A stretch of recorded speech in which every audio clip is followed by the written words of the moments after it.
Hello everyone, what is up? It's me, Ewan from What Culture, and if you've been wondering what I got up to this weekend, well...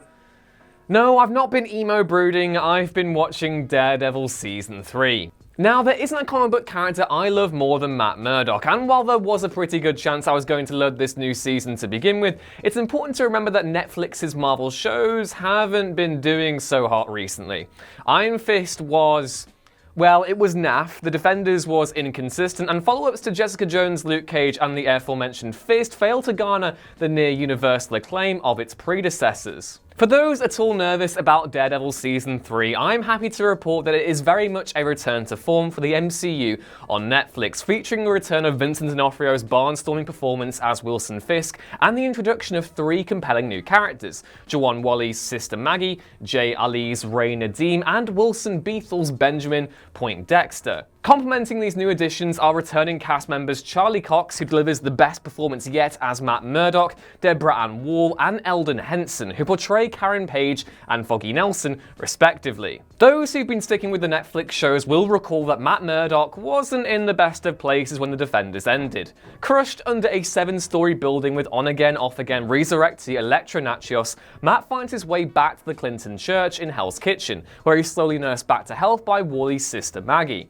It soon becomes apparent that Murdock is suffering from a crisis of faith, and with Fist still behind bars and his friends ostensibly carrying on as usual, he sees no reason for why Matt Murdock should exist. This then sets the tone for one of Season 3's most interesting themes, that of Daredevil's faith, and the relationship Matthew Murdock has with his friends and allies. Interwoven through all of this is Fist's attempt to bring longtime love Vanessa back to the United States, which he does by snitching, ostensibly, on his former criminal associates. This thus brings us to the character of Ray Nadeem, a series regular, FBI agent, and one of the show's breakout characters. Without spoiling anything, let's just say he comes to know Fisk, and what follows makes one of the series' most compelling narratives, involving him, Poindexter, and the emergence of one of Daredevil's most notorious comic book adversaries. Ample time is also dedicated to Karen and Foggy, who are very much the heart and soul of the series. Both characters are given ample opportunity to own the spotlight, and the way they fight for Matt from start to finish provides a refreshing change of attitude to what we'd seen in Daredevil's second season,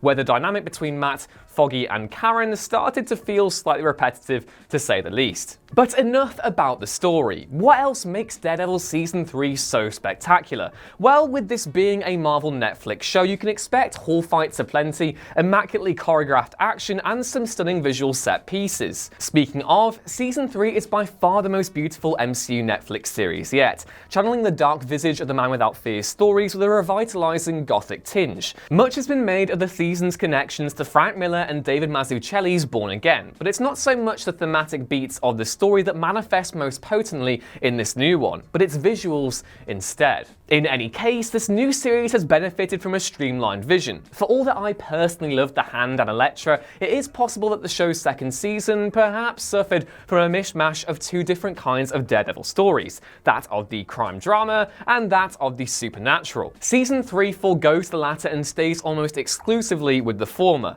providing a satisfying conclusion to the Daredevil-Wilson Fisk rivalry by introducing several new characters, one menacing, the others, well, not so much, and by developing those that have already endeared themselves to the Marvel faithful in a worthwhile and sometimes devastating manner. So yes, Daredevil Season 3 is very much a return to form for Marvel on Netflix. It may, and forgo all the recency bias malarkey for just 1 second, even be its best. With stunning performances from the entire cast, some beautiful imagery that channels the very best of the character's comics, and the return of Wilson Fisk, the Man Without Fear has, well and truly, been born again. That's why I'm going to give it 5 stars. But I want to know what you all thought of Daredevil Season 3. Were you a fan, or has it managed to miss the bullseye altogether? Please let us know down in the comments below, like, share, and subscribe, and then head back over to whatculture.com/TV for more of this sort of thing every day. As always, I've been Ewan. You can find more of my reactions to Daredevil on Twitter @EwanRuinsThings, and I'll see you next time. Bye!